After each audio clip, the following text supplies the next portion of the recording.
Okay, hello and welcome again to SprueCast. We are live once again, and this week there's just the three of us. Fred, aka Pappy, he's got to work, so he can't make it tonight. It's okay though, not a problem. We shall carry on. We're going to have a bit of a short one tonight. I've got a sore throat, and it's an ongoing problem that I'm receiving medical treatment for, and I may have to have surgery to sort of correct things. But so please bear with me. I'm trying not to talk as much as I normally do, which I know would probably be difficult, but we'll go with that anyway. So. Without further ado, we'll launch straight into what we've been building. And I'm really intrigued to see what Josh got there on the bench. So, are you ready, Josh? Yeah, I'm ready. Oh, where'd the box go? So let me just bring the screen up for Josh. There you go. You're off. So I started doing this guy. Oh wow! Oh yeah! Oh man! I wanted to buy that. My dad bought this. I want to say like 2 years ago, and I was supposed to have built it like several months ago. So he was giving me a bunch of crap that I haven't gotten it to it yet. So I had to start it. It looks a nice kit. Is it a nice kit? I mean, it's actually a pretty good size. That's just the bottom. So that'll be the bottom sphere of it.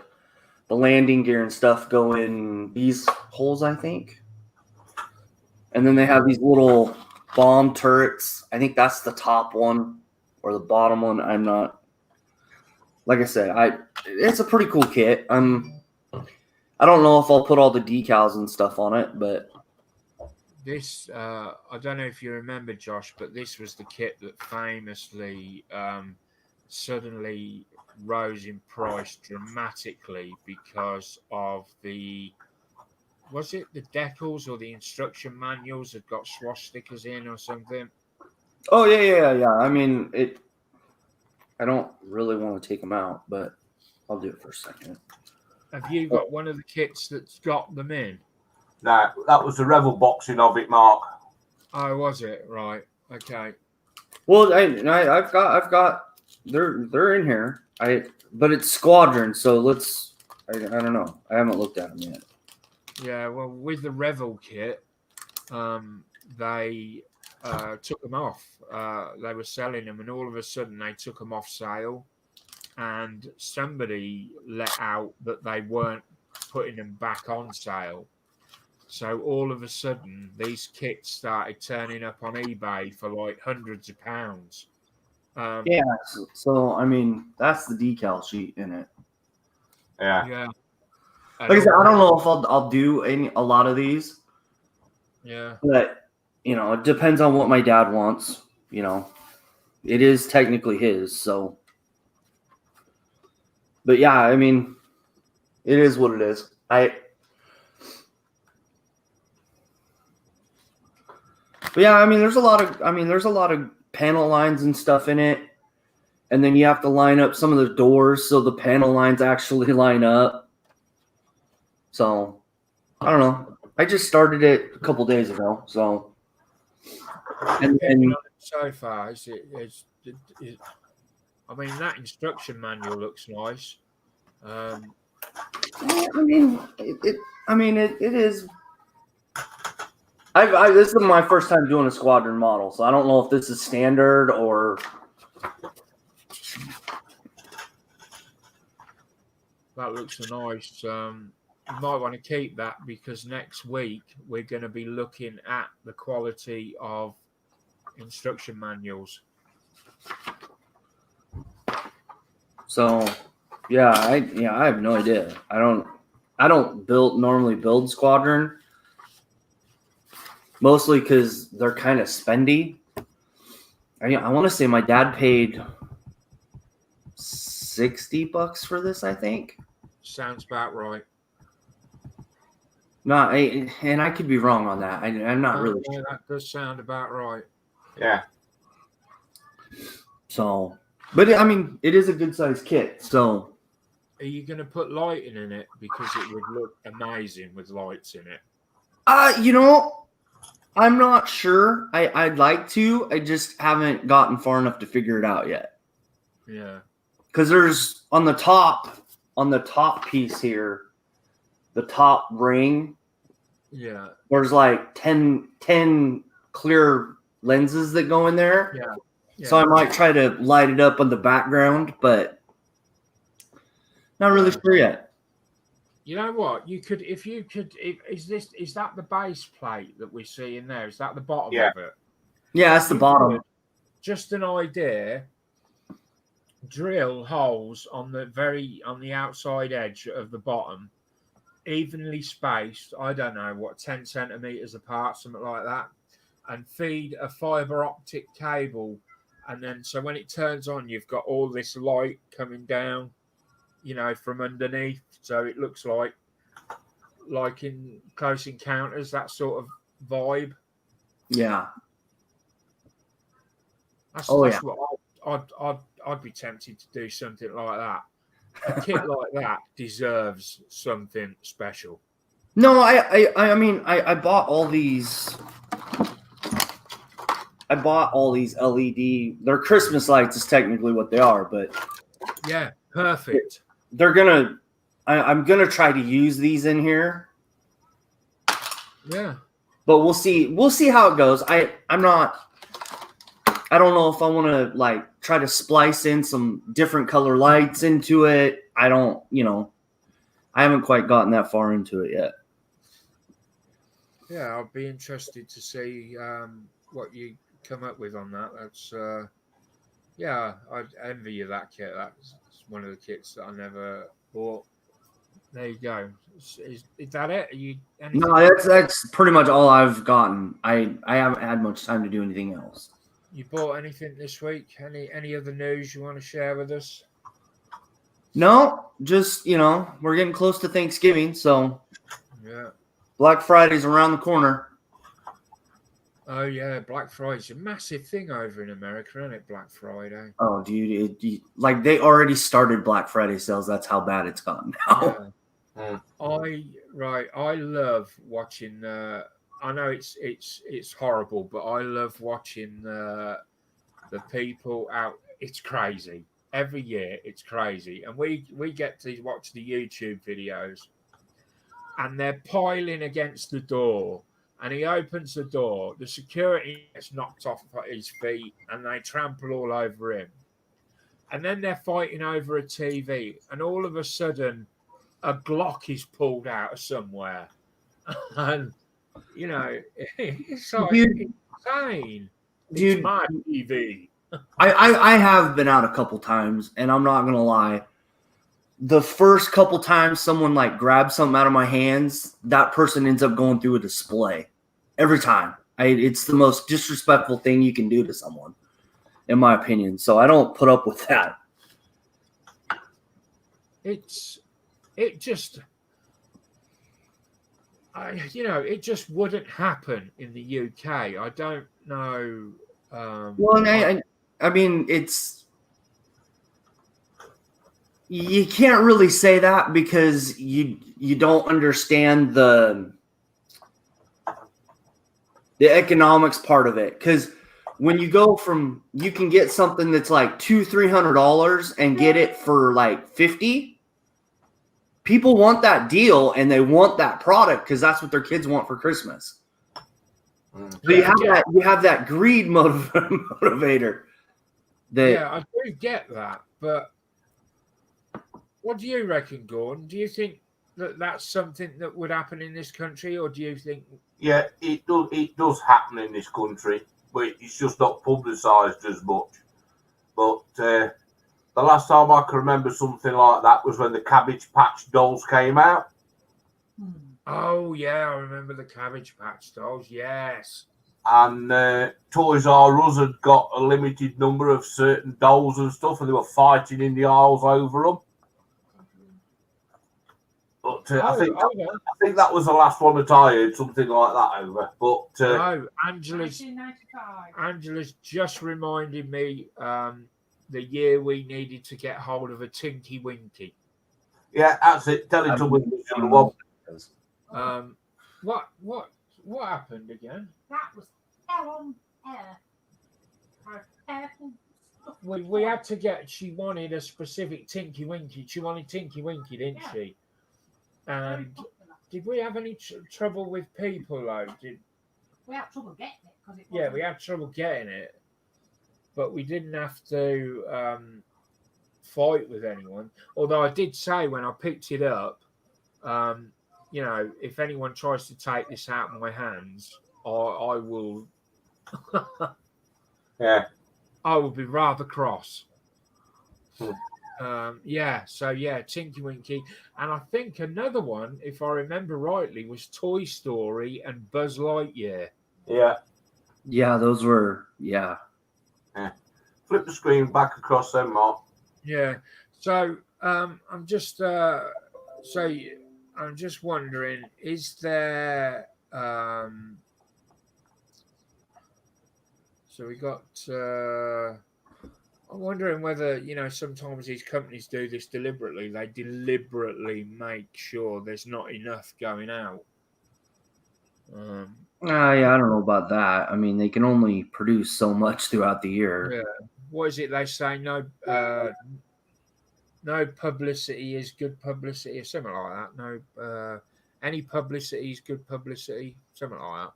Anyway, Gordon, we're on to you then. So, what have you been up to this week, and what have you been building? Well, it's finally in paint now. Nice.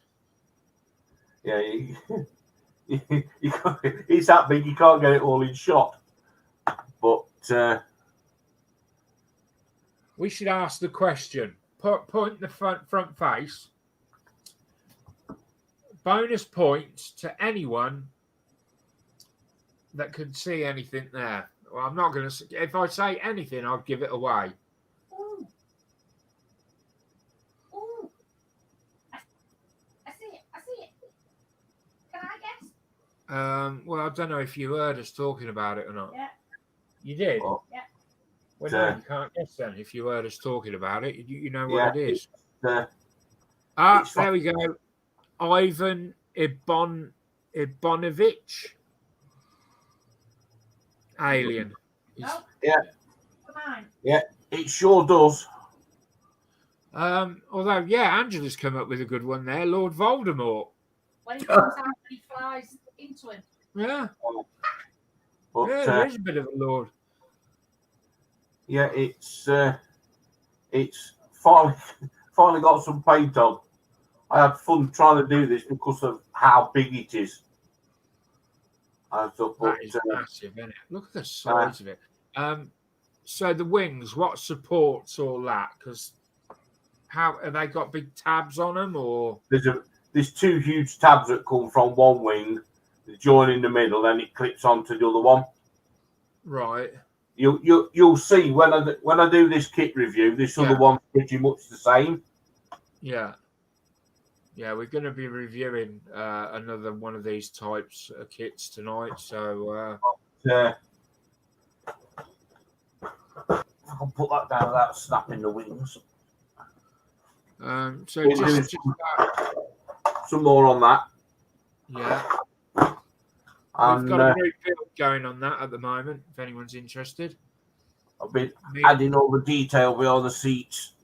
Yeah, me and Gordon are doing the same plane, just a slightly different vertical tail.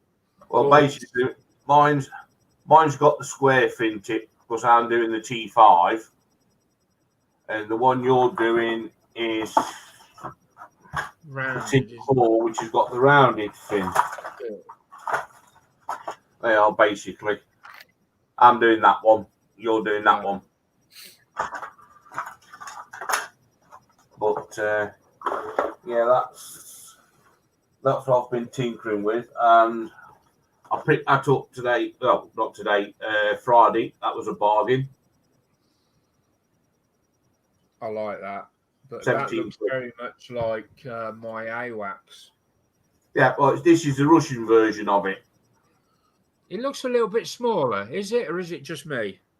No, it's 144 scale, because if this was 72nd scale, it'd be huge. And the other thing I picked up, which we're going to be doing a review on, is the Global Hawk's little brother. Oh, okay. That's cool. So I am surprised at how big those drones are. I really didn't expect them to be as big as they were.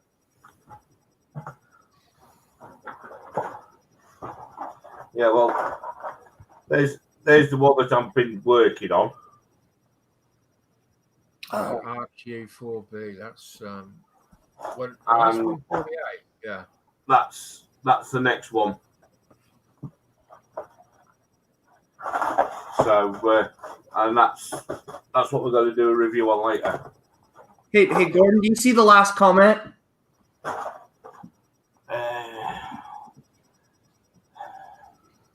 What, from Bob and Boatman? Yeah. Into making plastic. Can anybody recommend any good kits you use Star Wars? Yeah, Bandai. Yeah. Yeah, Bandai. I knew you know the answer to that. Yeah, without a doubt, Bandai.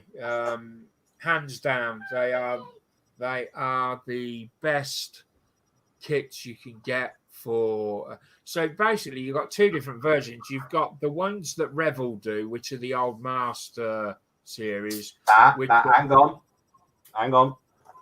The Revell Millennium Falcon is the fine molds kit. Yeah. Right. But Revell also import into the UK certain Bandai kits. Oh, right. But they come in a Bandai box with a little Revell logo on. Yeah. But if you're into Star Wars, Bandai, because they're brilliant. They click together. You don't need any glue or anything. And don't think that just because they clip together, they're not a proper kit, because that's not true. They are some of the best detailed kits I've ever worked on. That's the detail on the outside of the wing.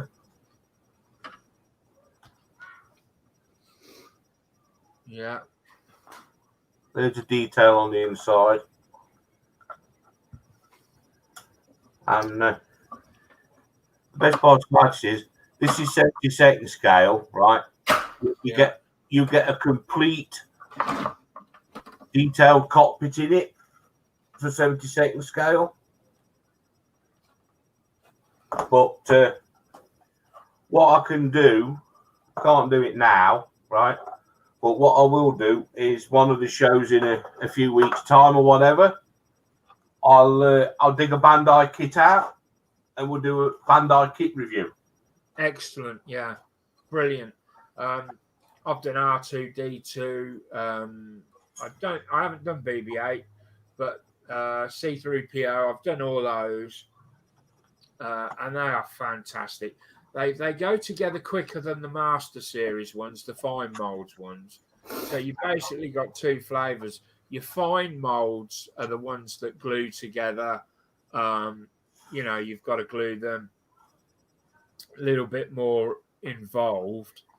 And then you've got the Bandai ones, which, yes, they do clip together, but they are phenomenal kits. Ask anyone that models. Yeah. There's all two.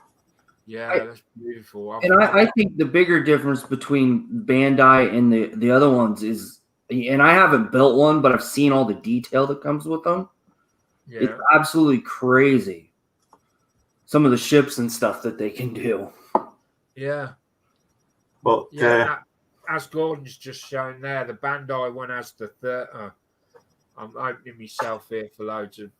It's got the third leg that comes down. yeah, well, you can pose them, see, as well. Yeah. See, so if you want his middle leg to come down, pop his head off, put his leg down, and put his head back on. Yeah. You can't do that with the fine molds ones, I don't think. But if there's any particular Bandai Star Wars kit they would like to review, I've got them all. Oh, he said Millennium Falcon. I've got one of them, and you would end up taking up a 2-hour slot in a show just to review it. There is that much in that box; it's unreal. Yeah, Gordon does have that kit, but it is a monster. It is huge, and the amount of detail that's in the kit, it's unreal. Could we do a special on it if people wanted it? It's a big ask for you. That is. Well, you've seen how big the box is. Yeah. I know how big it is. Absolutely cram-packed full. But I've got the Falcon.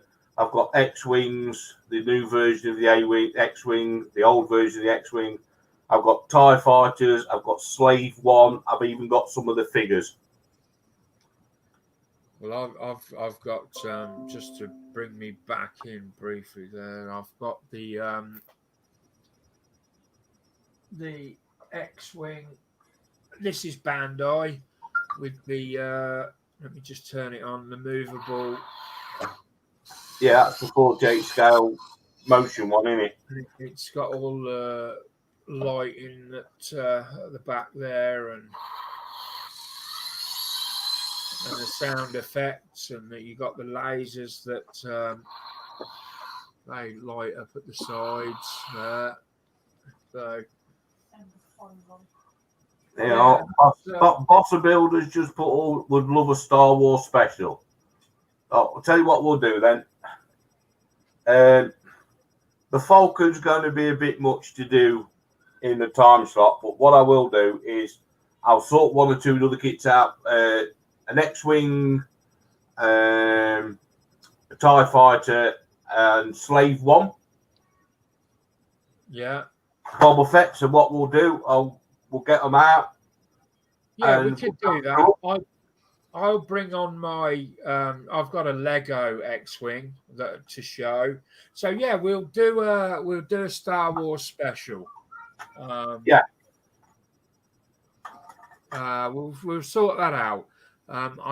Next week we're doing the instruction manuals and good and bad and all that. Yeah, we're going to do a bit of a slot on who makes the best who makes the best kit instructions, and who makes the worst. Yeah, because believe me, over the last couple of weeks, I've had some really bad instruction manuals, and I don't want to do. Let me get this right. I don't want to come on and do a show about all bad instruction manuals, because I want to showcase some of the really good ones out there as well. I've got some that are phenomenal, and I want to show them off. Yeah, well, I've got what must be classed as the worst kit instructions of all time.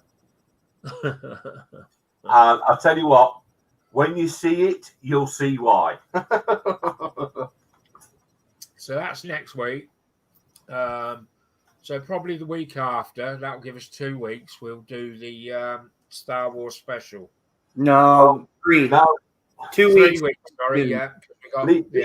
Best thing to do, Mark, is leave it till beginning of December, right? Because we're doing the kit instructions next week. Then Josh is and the guys over there have got Thanksgiving, and that gives me a good couple of weeks to get my kits together because, as you know, they're all over the place. Yeah, and I'll we'll do a Star Wars special. So 3 weeks time. I don't even know the Star Wars thing right now. If people are subbed to the channel and stuff, they'll get notification when we're going live. We'll try and put it up a week early so people have got a warning. Yeah. That we're going to do a bit of a Star Wars special. Yes, excellent. Just reading down the chat. What?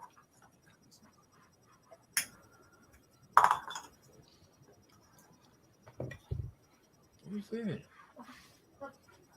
Nobody could say that. Angela's just done some amazing camouflage move where she's come down and grabbed something off the table. I don't know if anyone saw it. There you go. Dave Price, Star Wars pair, Star Trekking all the way. I've got Star Trek kits as well. Yeah, I have a bunch of Star Trek stuff. I can do that. I like Star Trek. Maybe another time we could do a Star Trek one and then we'll balance it out. We'll do a Star Wars one and then we'll do Star Trek one another time. Yeah, because I've got the Reboot Enterprise and I've got the 1537 Reliant as well. Yeah, the bigger one? The big one. Oh my gosh. So I've done a Star Wars. It's up in the box though, because we had to pack everything away when we got the floor laid. I'll have to dig that out. But anyway, so we're on to me now. So that was it, wasn't it, Gordon? Was there anything else? Yeah. Just one question, Lee Roberts. Is it best to paint a model before assembly or after? It all depends on what kit you're building. Right? Sometimes it pays you to build some of the parts in sub-assemblies, then paint them, and then assemble all the sub-assemblies. Right? It's like this lighting we're doing at the minute, right? I'm detailing all the cockpit out. That'll all get painted, then put into the fuselage. Then the fuselage will get sealed, joined together, should I say. Right? It all depends. If you do the motorbike kit, you're better to paint that as you go along. You can assemble the engine and paint the engine in one go. You can paint the frame while it's still on the sprues. Oh dear, I said that word. Painting on the sprues. Oh dear, no. I'll paint on the sprues. Yeah. Because sometimes I haven't got 8 hands, right? So you can paint parts on the sprues and stuff and then assemble the kit and then mask the cockpit off or mask the windows off or whatever and then paint the outside. So it depends on what kit you're building, basically, with that one. Yeah, there is no hard and fast answer to that, in all honesty. It's personal preference. It's like that VC10, this little VC10 I'm building, right? It's a not nice detailed kit, but there's nothing in the nose. There's nothing in there. You can't see anything. So it's basically glue it together, put the canopy on, assemble the wings, and then paint that as one. Yeah. Well, I will say, and I know I've said this a lot of times before, but when it comes to, you'll get people that will moan like hell about people that paint on the sprue, right? So there's your sprue. So what some people are moaning about is that when you cut them off, you've got a little area that will need touching up. But what I can't understand is that they'll cut these pieces off these tiny little sprue gates that hold them on there, and then they'll go and super glue a cocktail stick to it. Well, surely the way they are on a sprue, they're already set up to be painted. Yeah. I mean, I don't understand the reasoning behind cutting them away and then gluing a cocktail stick on or sticking them onto something else. You're always going to have a contact point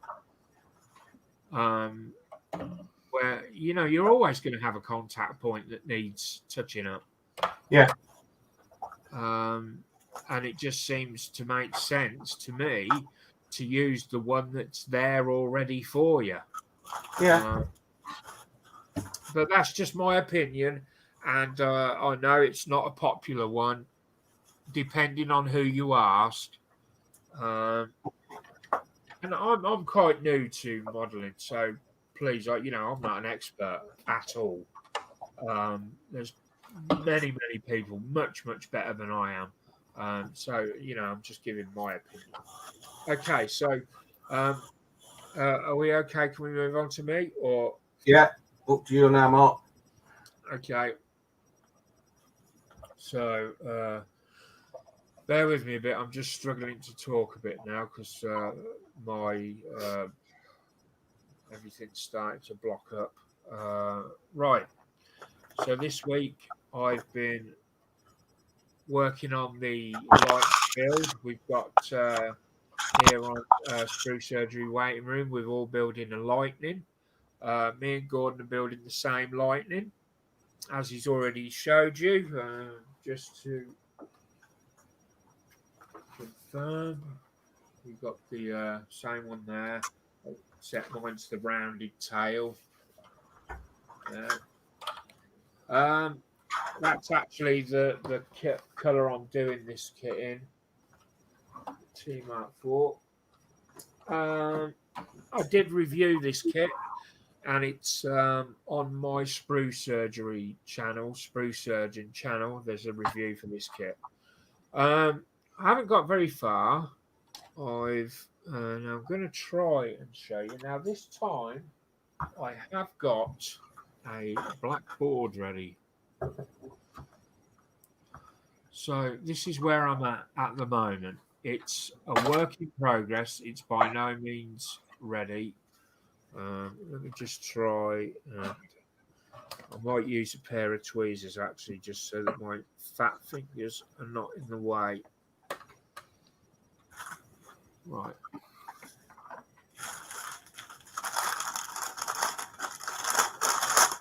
So I'm at the process of just sort of trying to get the little details right. I know it's not ready at the moment. There's paint going off on areas it shouldn't.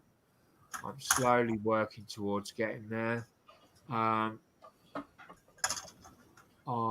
doing the sides. If we can just.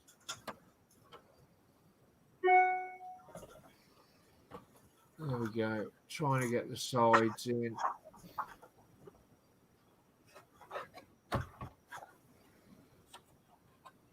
It's a difficult. So this obviously you can tell it's a twin-seater.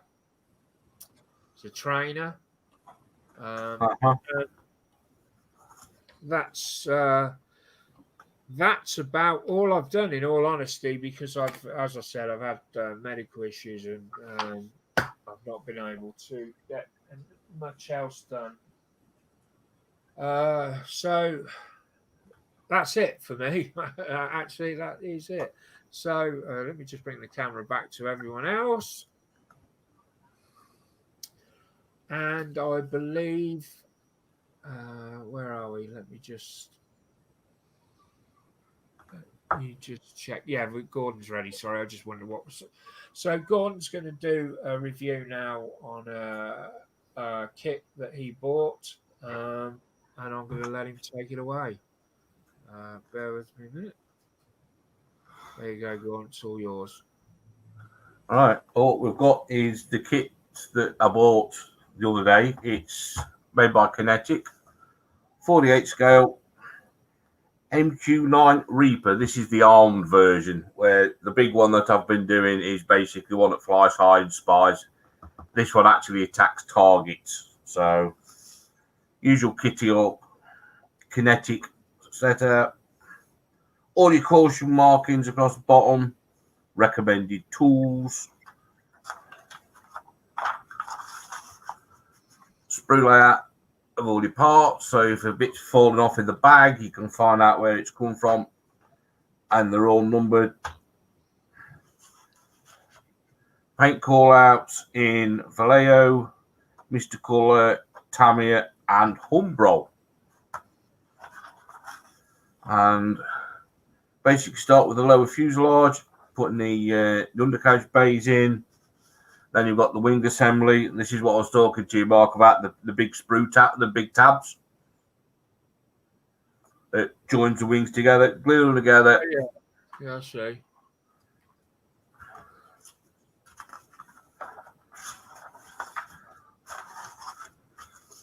Now, so you join the wings together, and then they clip in. So you've got a good contact point there for your gluing. Top of the fuselage on. The camera and thermal imaging under the nose, 2 pieces. Clear part. Engines, tail. Then you add various little pitot tubes and stuff under the wings. Nav lights. And you assemble the undercarriage. You've got 3-part wheels. So you can paint the hub, paint the outside of the tyre, and then just repaint, touch up your rim. They're going on. Tail, aerials on the nose, more aerials, and you've got the engine. What, 4, 5 parts together. Then you've got the weapons loadout, and this you've got 2 GBU 12s on the inner pylons, and the outer pylons you've got 4 Hellfires. Assembly of your GBUs, assembly of the Hellfires and stuff. Then you've got the colour call out, and you've got 1 American one there.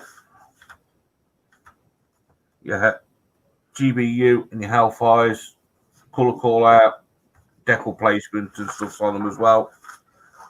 Then you've got all the colour options that you can get in these. 1, 2 American ones, 1 British, French, Italian, Royal Netherlands, Spanish, and the Royal Australian Air Force as well. So that's the instructions. Then we've got the kit parts, and these are quite detailed. I don't know if it's going to show up very well, but the target designated the nose and stuff, that's quite nice. The details nice and sharp on the spinner. Here's your wheels. Bring it down. Here's the outer parts, and there's your hubs. Right, your 2 main legs, sway braces for the weapons, your tails. Sorry a minute. Is that the landing gear? Did you say there? Yeah, that's the 2. They're the 2 main ones at the side, and the nose ones on one of the other sprues. Wow, they look weird. Yeah, because this solid. Yeah. Well, that's that one.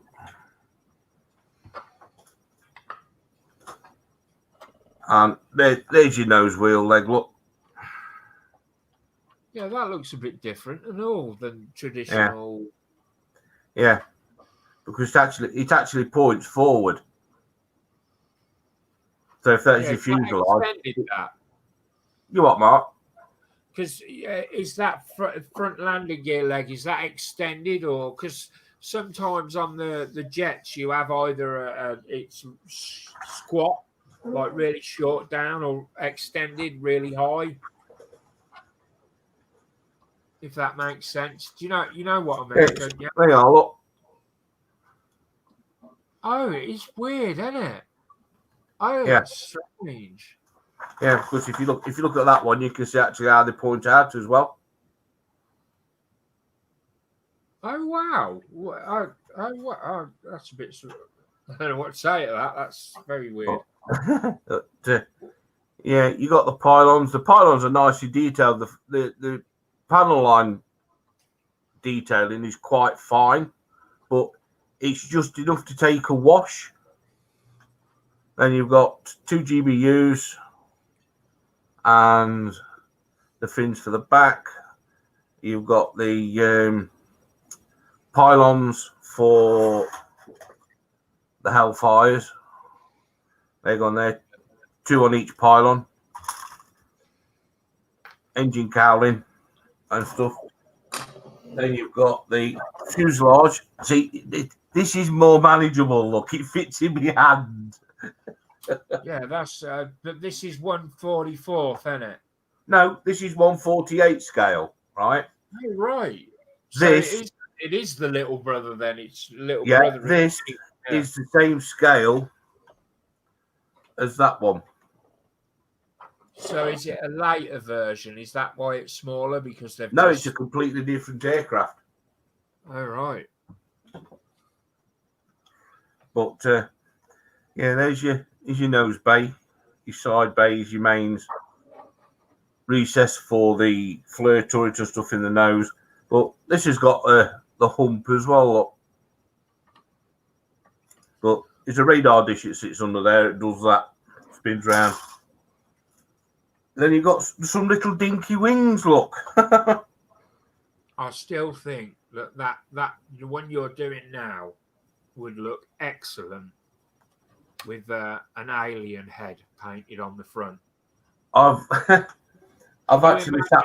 How freaked out you would be if that thing was flying towards you. I actually sat looking at it the other night and stuff as I was masking it all up for painting, and I've actually thought about getting another one and doing an alien paint job on it. Yeah. And I don't know why I didn't even see it until your lad Carl pointed it out, and it was just the minute he told me. And Angela also said that there's look of Voldemort there as well in the front. Yeah, well, this is it. You could do his head there, body coming down the side, going underneath, and the legs coming out up the wings. Yeah, and the tail coming up the back. Perfect. I thought, yeah, it's perfect for an alien makeover. That. Yeah. But there's really a lot of characters I think you could do, but yeah, for sure. Yeah. But you get a little sprue for clear parts, nav lights for the wingtips, your TV sensor screen on the front, and you get a nice decal sheet printed by Cartograph. Oh, very nice. So they're in register and stuff. The only fault that I found with them are the RF-39 Squadron markings, which are those two blue discs there. The blue's a little bit too dark. It should be more like this blue. And there should be a winged bomb in gold in the middle. And, yeah. You can hardly see it. So I'm going to have to dig a 72nd scale one out from one of my old Canberra kits and stick that on it. But it's a more workbench friendly size kit than its big brother. Nice, I like it. I like the big brother as well. I've got to admit, I do like the big brother. But yeah, I thought, being as I was building the big brother and stuff, I managed to pick this one up as well. I thought, well, I did a kit review on that one, on the big one, so I thought, well, I'll show you what this looks like, and then on the shows as it gets built, you'll see it on the shows what it looks like when it's done. So that's that then, and I'll sort some stuff out, and we'll start getting ready for doing a Star Wars special. Yeah, excellent. Right now, so I'm really struggling now. Yeah, bear with me. I'm really struggling now. My all my neighbours actually shut down on me. I'm really struggling to breathe and talk. So, could somebody just run through the chat, please, and then we'll call it a night. Yeah, if my mouse cooperates here, sure. Oh, here we go. We answered.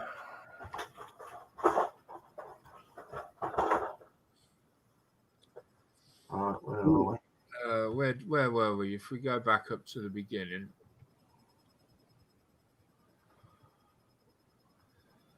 There was some hellos and yeah. I was trying to find out where the question was, but you got people saying hi. Oh, here we go. Looks like Blue Lagoon had watched for a little bit. We answered the Millennium Falcon question. Yeah. Well, it looks like everybody likes the R2D2. Uh-huh. Yeah. Yeah, it's a nice. That is one of their. I would say it's one of their best kits. That R2D2.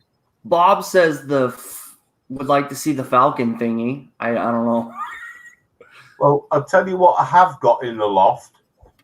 The old AMT Urkel MPC Millennium Falcon. Yeah, I've done that one. That one's kind of a beast. Yeah. That's Perhaps, Gordon, we could just bring the box out and do like a quick, not a quick review, just show the box, show people how much is in it. Oh yeah, I can do that. That's doable. Because we could do that on the Star Wars show. Yeah, but then they'll understand why.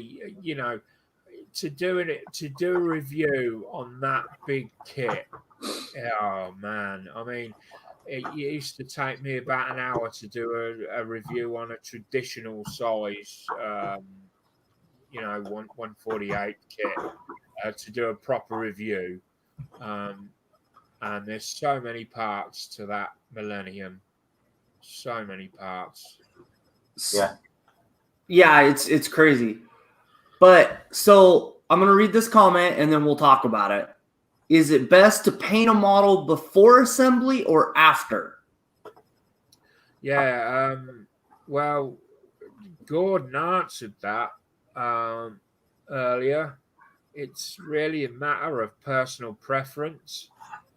You're going to get some people that are going to say paint before. Some people are going to say paint after. You've really got to find your own interest, your own way of doing it.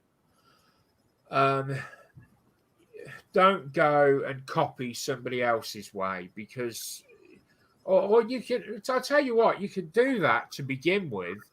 You normally find somebody that you admire, you enjoy their work, and you start doing stuff the way they do it. But then gradually you'll notice that you start to change. You don't do things quite the same, and you've got to build up your own way of painting and building and stuff like that. Well, it's like that what Josh is making at the moment, Josh, right? Are you going to assemble all of that first, or are you going to paint some sub-assemblies as you go along and then paint? I am going to do sub-assemblies, and this is kind of why, because I'm going to light this. So I can't put it all together and then try to figure out how to put the lights inside. It won't work. Yeah. You know. But I think you can also add, it depends on the kit. Because some kits, like you want to do the interior, but you can't do the interior when it's inside the car. Yeah. You know, it just, I think it, you know, sub-assemblies is the better way to do stuff. Yeah. I would agree with you. But there's people out there that wouldn't.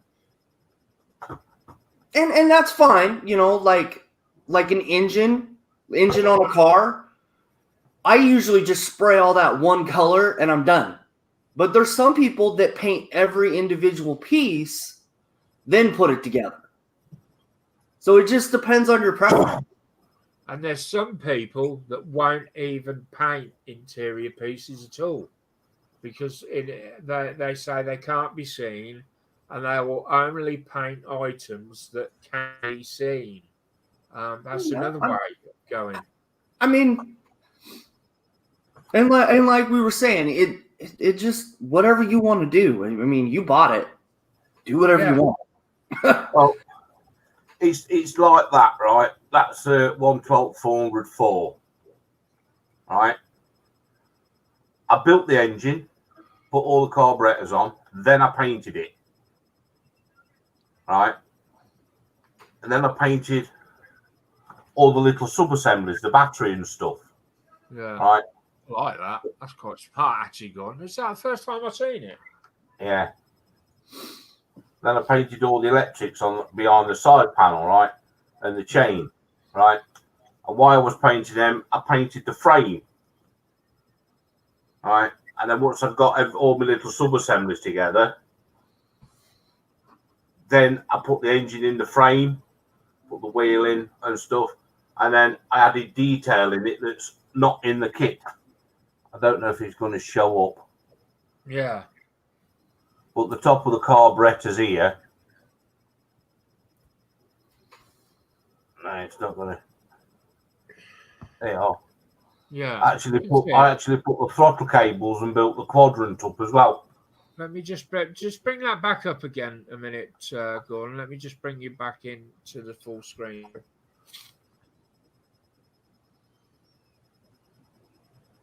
Yeah, it is. Yeah, it's. Yeah, it's between the carbs there. Yeah. But look at all the detail that's on the engine. Yeah, that's a lot of detail there, isn't it? Yeah. But that was all built in sub-assemblies first. Then the last thing I did before I started to glue it all together, I painted the frame. But where the frame joins down the spine there and down the front, right, I didn't paint that. I masked that off with some Mascol. And then once I'd actually glossed it, I just pulled the Mascol off and then glued it together. So it's plastic to plastic. Yeah. And I'll tell you, some people, what they'll use is they'll use Revel glue, the contact with the thin metal tube, and they will make that's it, and they will make that look like a weld. It's very clever how they do it, but they can make that look a weld. Yeah. Put the screen back there, Mark.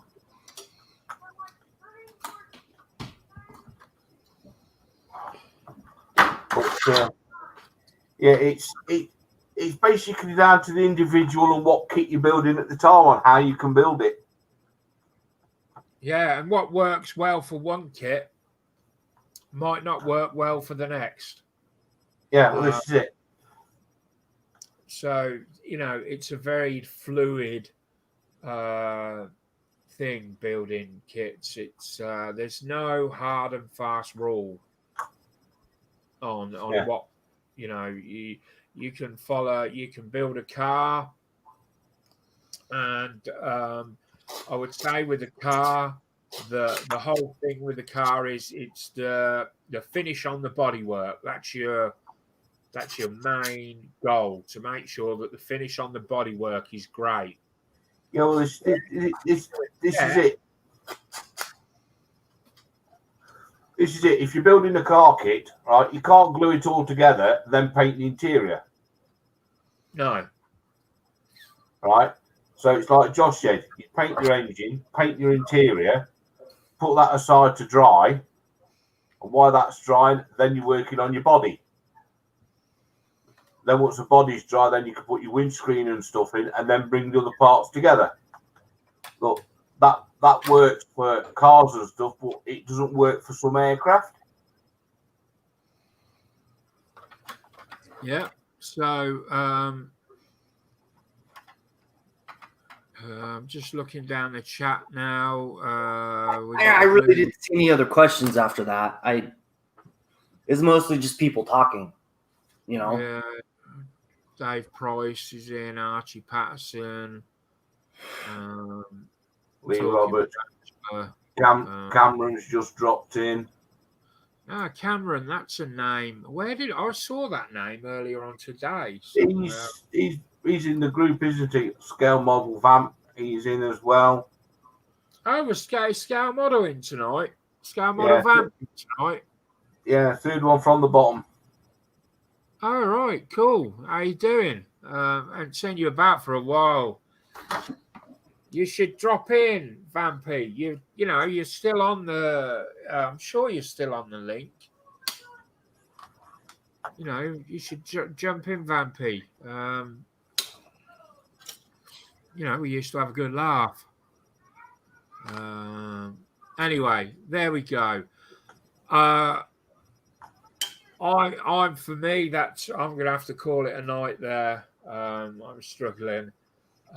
So we're gonna leave it at that. I think. Is there anything anybody else wanted to say? No, I'm pretty much good. I mean, we gotta kind of have a short one because we've gone long the last couple. Yeah. Yeah. So next week we're going to be doing instruction manuals. It sounds a bit boring, but it's not. Well, we're going to bring you some piece de resistance when it comes to instruction manuals, and we're going to show you some real downright dirty stuff as well. So that's next week, and then we're off for a week because it's Thanksgiving, and then the following week we're going to do a Star Wars special. So that's about it from me. I'm going to say good night now. Good night, everybody, and best of luck with the 4 astronauts. Oh yeah. They're going up. What time are they going up, Gordon? They're going off just now. Oh, just now. Yeah. So good luck to them. Good luck. So I'll see you guys next week then. Yeah. Good night. Good night. Bye. Bye.